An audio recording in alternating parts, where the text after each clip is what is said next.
So the first area, and where I usually like to warm up, is arpeggios. And I didn't arbitrarily pick arpeggios. The reason I chose arpeggios is because arpeggios are the exercises that really require the least amount of left and right hand synchronization. So if you start with scales right away, it's tough because you right away have to synchronize your left and right hand. With arpeggios, it's really just right hand here, for the most part. And,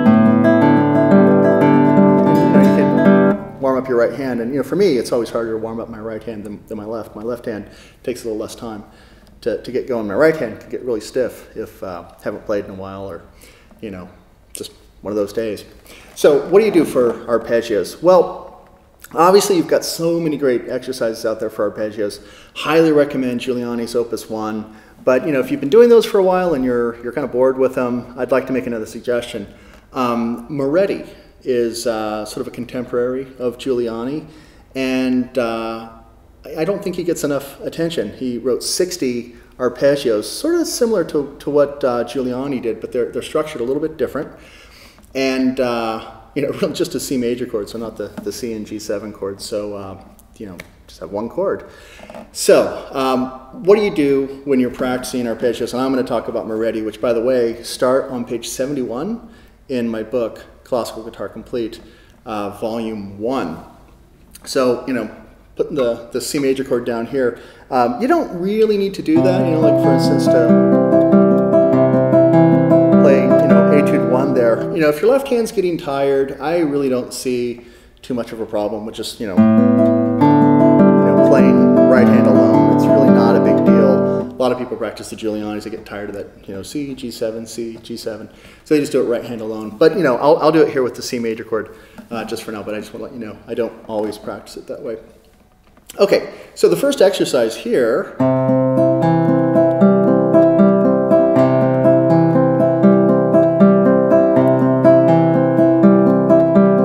simple enough, but what am I doing besides just playing through these here?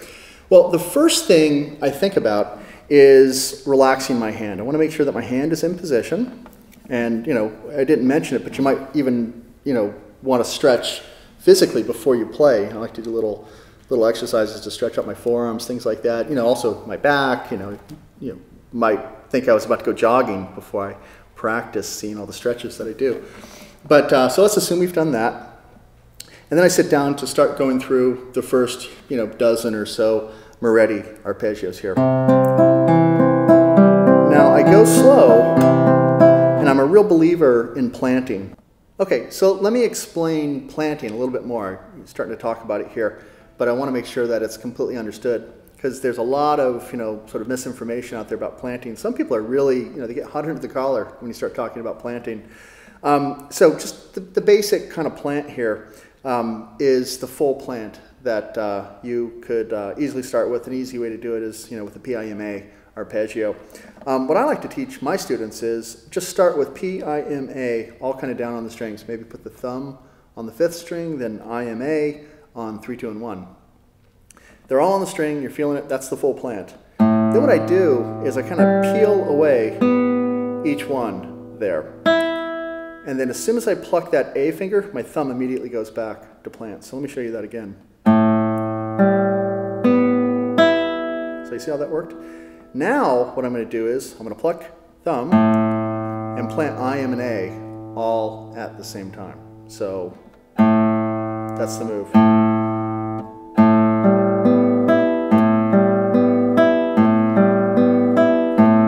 Okay, so that's like the full plant there. And it's really important when you finish that A finger, or actually right as you're plucking the A finger, you put P down. You don't want to delay like this. That's no good. It needs to go down immediately. What you're doing is you're teaching your fingers how to move quickly to the strings in an accurate way. So you need to move there and land exactly on that point of reference. So you don't want to be searching for it when you get there. And then when P plucks that A string, in this case, I, M, and A all go down. And I'm not going to look around for it. I'm going to go right to that point of reference. So, now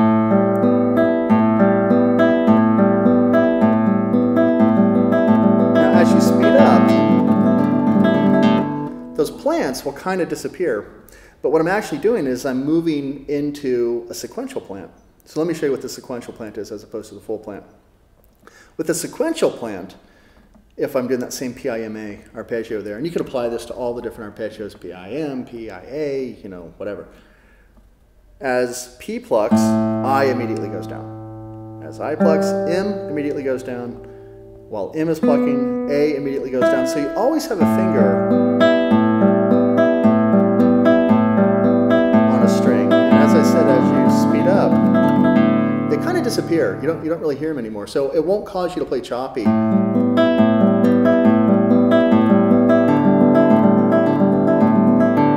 It'll just sound like you're really controlling each note, as opposed to, like, see some players doing this sort of thing where they're kind of swatting at the strings. That's no good, because you can't really control that point of reference, so your tone is going to be inconsistent.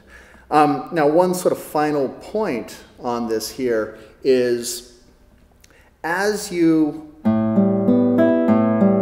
speed up, you might start thinking you're not planting anymore. And, you know, I would just say this. If you're touching the string and you're controlling it, then you are planting. You're just planting for a very, very, very short period of time. If you're controlling that string, you're planting at some point, as opposed to swatting at the string. So if you're controlling that string, you're planting. You're just not doing it for a very long time. So by planting with an exaggerated, you know, plant, sitting on that string for longer, you're reinforcing that point of reference. So then, when you speed up and you're doing a very brief plant, it'll sound legato. You won't hear it as a plant. You'll still be controlling that string. So this is an important thing to be aware of in your practice.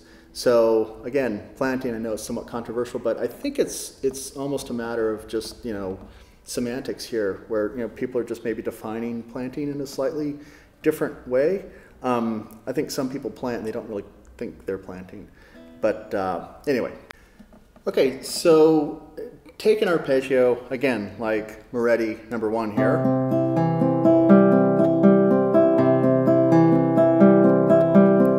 And the thing you want to be doing when you're practicing here is don't worry about playing it fast. You know, all that will come later. If you warm up carefully and slowly, you'll be able to play faster sooner. So just go nice and slow. And the thing you want to be doing is think about the relaxation of your fingers. So you shouldn't be playing with any tension whatsoever.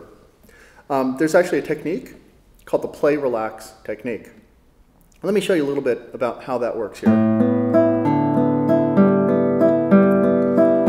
So the idea is, after each finger plays, you relax that finger immediately.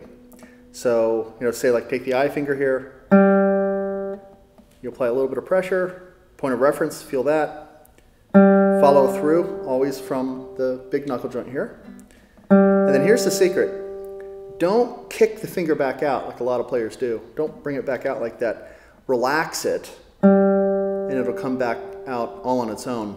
You know, the way I like to think of it is, you know, if you make sort of like a light fist like this, and then just stop holding that shape. I'm not opening my hand up, I'm just relaxing it, and it kind of happens like that. You can do that with one finger, and you work twice, or half as much, not twice as much, that would be bad, as you normally would. So you're only using these muscles down here, those flexor muscles, to bring the finger through, and then you're just relaxing those. So you're not going to use your extensors up here to kick your finger back out.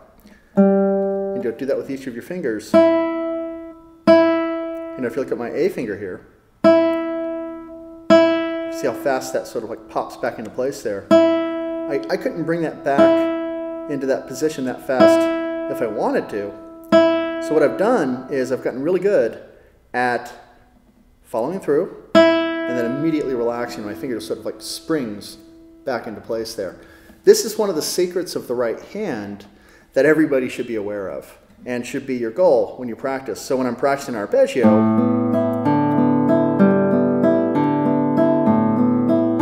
I'm very much aware of that idea.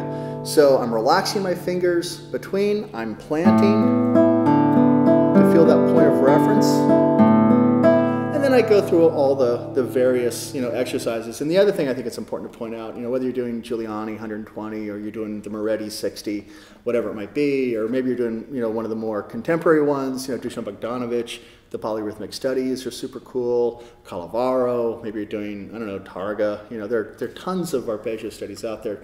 But you don't need to get through all of them. I used to, when I was a student, everybody would say, oh, I went through all 120 Giuliani arpeggios. And I tried that in a day, and it was like, if you really spend proper time on each arpeggio, 120 arpeggios, that's hours, honestly, to get through, unless you're just speeding through them. I couldn't get through it in a reasonable amount of time. So you've got to pick your battles here. The Moretti arpeggios, I really like because they are methodic.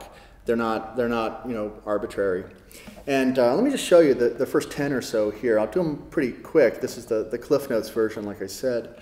But if I was really practicing these in my studio, then I would spend a lot more time on them. So I already did that first one.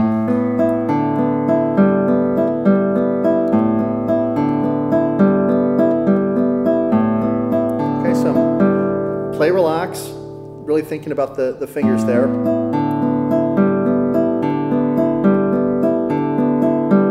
Okay, so remember, play relax. It means after you pluck, immediately relax your fingers so it springs back into place, so you're not bringing it back out.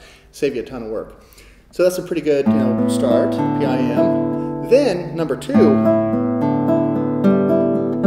so this one is PMI, PMI, PMI. So it's basically the same as number 1, but instead of IM, it's MI. That's really important to do. Some people, their hands sort of naturally do like a, IMA. Some people sort of naturally do an AMI. I kind of feel like people fall into one of the two camps. I'm definitely an IMAer. My AMI is not nearly as good as my IMA. So I like to practice those a lot. Practice the stuff you're not so good at. Don't just double down on the stuff you are good at so you feel great in your practice.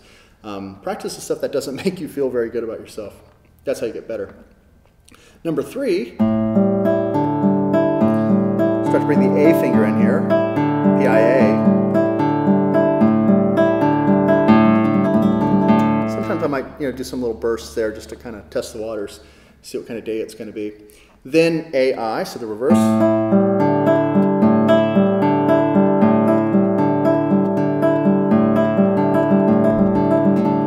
Kind of, great little thing there to practice. The next one,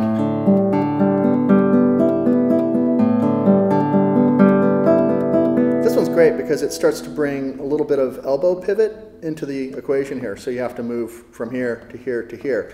So it's sort of gradually taking you into all the different sort of complications that you might face when actually playing pieces on the guitar. Now with number 6, it starts getting really interesting because up until this point, all of the notes have been, by themselves, stand alone. Now we're going to start getting into notes together. So what Moretti does is really clever. At first, you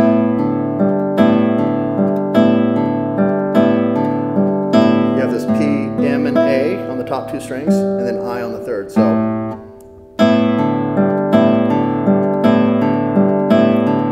chord on the downbeat of each arpeggio there. Then he puts the chord at the end with IMA.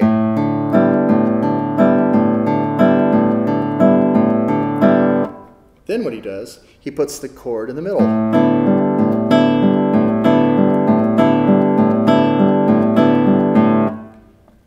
Then it starts to become even more challenging because he puts the chord on the downbeat, then at the end of each triplet. Now the reason this is important is that play relax technique that I mentioned a moment ago. One of the hardest things I think to do on the classical guitar is to play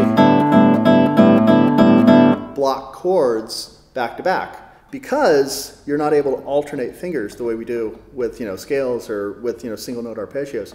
When you're playing block chords back to back, you have to relax your hand really fast in between or you'll get tight. It's still important to keep that play relax technique in your mind here. Okay, and then the last one, this is the really challenging one.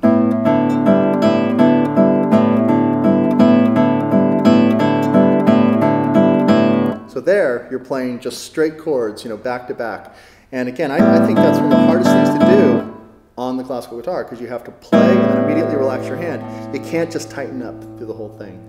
So this is a little arpeggio warm up here. You could do a lot more, like I said, a lot of different arpeggio methods out there. Important thing is to pick one, go through it, be careful, be patient, know what it is you're practicing, play relaxed, planting, hand position, and you will get better at your arpeggios. I'm going to continue the warm up here with the other 3 sections in videos to come. Thanks.